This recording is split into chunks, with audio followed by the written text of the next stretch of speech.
Icon star Allu Arjun ప్రస్తుతం అట్లీ దర్శకత్వంలో భారీ ప్రాజెక్ట్ చేస్తున్నాడు.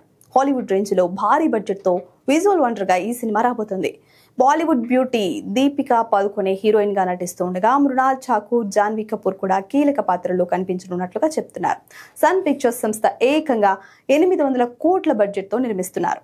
ప్రస్తుతం ఈ సినిమా షూటింగ్ ముంబైలో జరుగుతోంది. అయితే ఓవైపు ఈ సినిమా షూటింగ్ లో పాల్గొంటూనే మరోవైపు నెక్స్ట్ సినిమా కోసం కథలు వింటున్నాడు అల్లు అర్జున్. ఈ నేపథ్యంలో బన్నీ బాలీవుడ్ ప్రాజెక్ట్ కు సంబంధించిన న్యూస్ ఒకటి వైరల్ గా మారింది. పుష్ప 2 సినిమా తర్వాత బన్నీ ఓ బాలీవుడ్ దర్శకుడితో సినిమా ప్లాన్ చేస్తున్నట్లుగా వార్తలు వచ్చాయి. బాలీవుడ్ బడా దర్శకుడు సంజయ్ లీలా బన్సాలీని 1-2 సార్లు కలిశాడు కూడా అల్లు అర్జున్.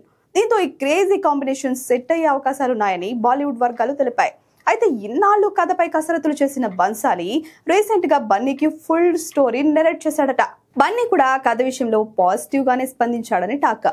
అన్ని అనుకున్నట్లుగా జరిగితే త్వరలోనే ఈ ప్రాజెక్ట్ కు సంబంధించిన మరిన్ని వివరాలు బయటకు వచ్చే ఛాన్స్ ఉంది. కానీ ఈ సినిమా ఇప్పుడప్పుడే ఉండే అవకాశాలు తక్కువ. ఎందుకంటే బన్నీ నెక్స్ట్ లైనప్ లో ప్రశాంత్ నీల్, రాజమౌళి, కొరటాల శివ, బోయపాటి శ్రీను ఇలాంటి దర్శకులంతా ఉన్నారు. సుకుమార్ తో పుష్ప 3 కూడా ఉంది. కాబట్టి సంజయ్ లీలా భన్సాలి ప్రాజెక్ట్ ఎప్పుడు ఉంటుందో చూడాలి.